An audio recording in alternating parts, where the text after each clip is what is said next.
Death in Venice by Thomas Mann, 1911.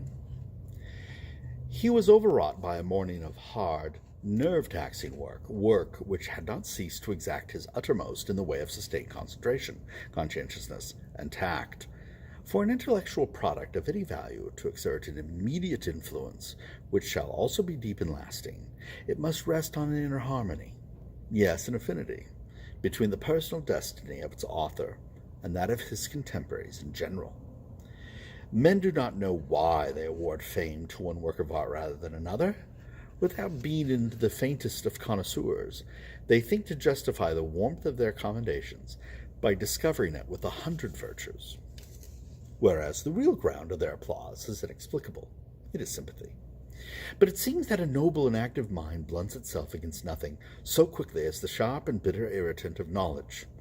With rage, the author here rejects the rejected, casts out the outcast, and the measure of his fury is the measure of his condemnation of all moral ambivalence. Explicitly, he renounces sympathy with the abyss. Explicitly, he refutes the vague humanitarianism of the phrase.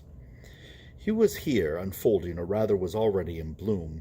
It was the miracle of regained detachment, which a little later became the theme of one dialogue, dwelt upon not without a certain oracular emphasis.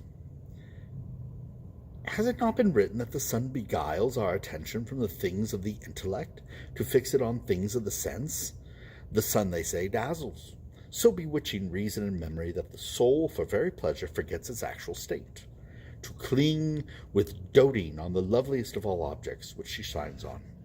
Yes, and then it is only through the medium of some corporeal being that it can raise itself again to contemplation of higher things.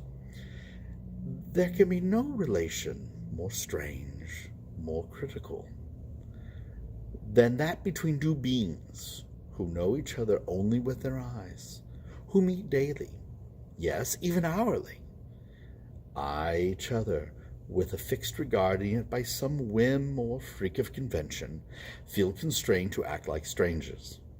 Uneasiness rules between them, unslaked curiosity, a hysterical desire to give rein to their suppressed impulse, to recognize and address each other, even actually a sort of strained but mutual regard. For one human being instinctively feels respect and love for another human being, so long as he does not know him well enough to judge him. And that he does not, the craving he feels, is evidence.